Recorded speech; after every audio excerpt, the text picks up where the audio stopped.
എല്ലാവർക്കും വിനീത നമസ്കാരം. ശ്രീമദ് ഭാഗവതം ദശമസ്കന്ധം അധ്യായം 20 ശ്ലോകം 39, 40, 41, 42, 43, 44 6 ശ്ലോകങ്ങൾ ഇന്ന് നമുക്ക് നോക്കാം.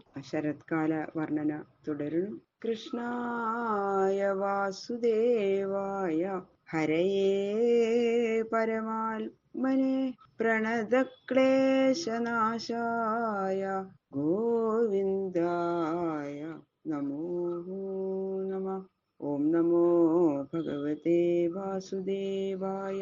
ഓം നമോ ഭഗവതേ വാസുദേവായ. ഓം നമോ ഭഗവതേ വാസുദേവായ. ശ്ലോകം 39. ശനേ ശനേ ജഹുഃ പങ്കം സ്ഥലാന്യാമം ച വീരുധ യഥാഹം മമതാം ധീരാ ശരീരാദിഷ്വനാത്മസു. ശാസ്ത്രങ്ങളൊക്കെ അഭ്യസിച്ചിട്ട് കിട്ടിയ അറിവ് അനുസരിച്ച് നടക്കാൻ ധൈര്യമുള്ളവര് ആത്മാവല്ലാത്ത ദേഹാദികളിൽ ഞാനെന്നും എന്റേതുമെന്നുള്ള ഭാവത്തെ ക്രമത്തിൽ ഉപേക്ഷിക്കുന്നത് പോലെ നിലങ്ങൾ ചളികളെയും വള്ളിക്കുടിലുകള് പച്ച നിറത്തെയും ഉപേക്ഷിച്ചു. അതായത് നിലങ്ങള് ക്രമേണ ആ സൂര്യതാപം നിമിത്തം ചളിയില്ലാതെയായിട്ട് അങ്ങോട്ട് വരണ്ടു.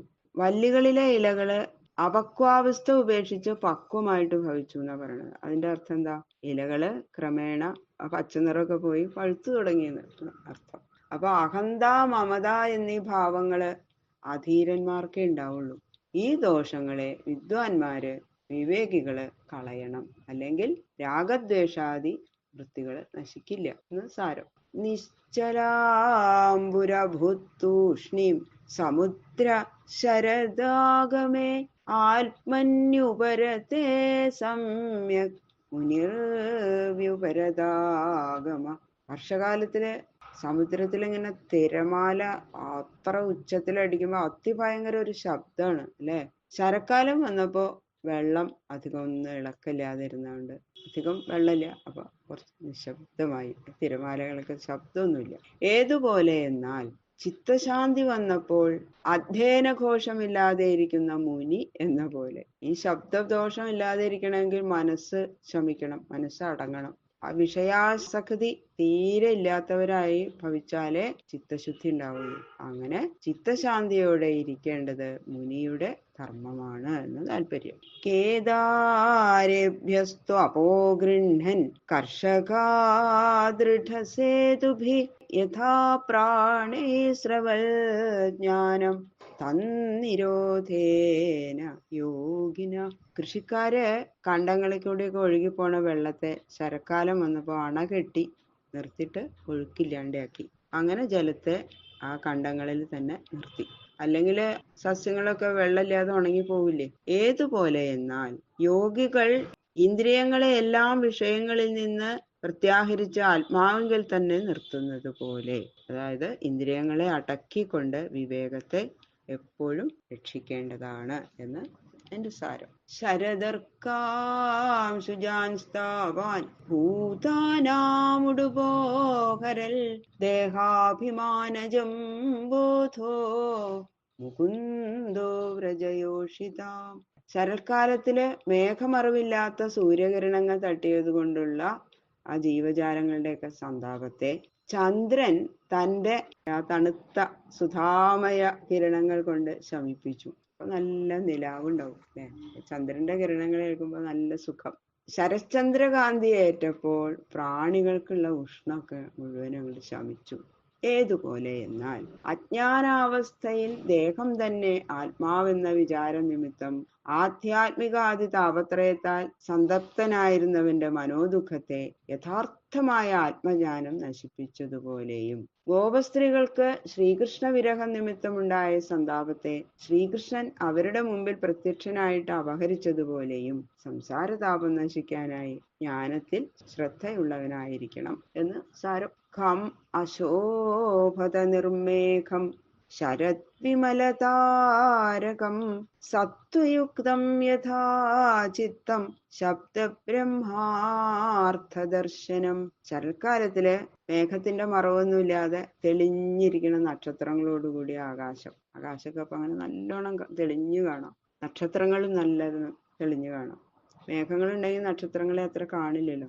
അപ്പൊ ആകാശം സത്വഗുണപ്രധാനമായും വേദത്തിന്റെ അർത്ഥം ധരിക്കാൻ തക്ക വിധം നിർമ്മലമായിരിക്കുന്ന മനസ്സെന്ന പോലെ ആ സമയത്ത് ശോഭിച്ചു എന്ന്. അപ്പൊ സാത്വിക പദാർത്ഥങ്ങൾ അനുഭവിച്ച് സത്വഗുണം വർദ്ധിപ്പിക്കാൻ സർവദാ ശ്രദ്ധിക്കണം എന്ന് സാരം.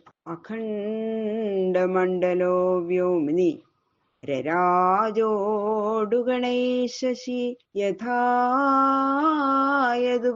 കൃഷ്ണോ വൃഷ്ണിചക്രാവൃതോ ഭുവി. ആകാശത്തില് ഈ മേഘത്തിന്റെ മറവൊന്നും ഒട്ടുമില്ലാതെ തെളിഞ്ഞു വിളങ്ങണ ചന്ദ്രനും നക്ഷത്രങ്ങളും അത്യന്തം പ്രകാശിച്ചു. ഏതുപോലെ? വൃഷ്ണികളുടെ നടുവിലിരിക്കുന്ന യദുനാഥനായ കൃഷ്ണൻ എന്ന പോലെ.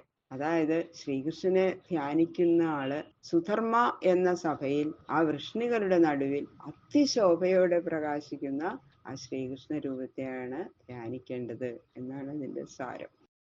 ശീതോഷ്ണം പ്രസൂനവനമാരുതം ജനാസ്താപം ജഹുർഗോപ്യോ ന കൃഷ്ണഹൃദചേതസ.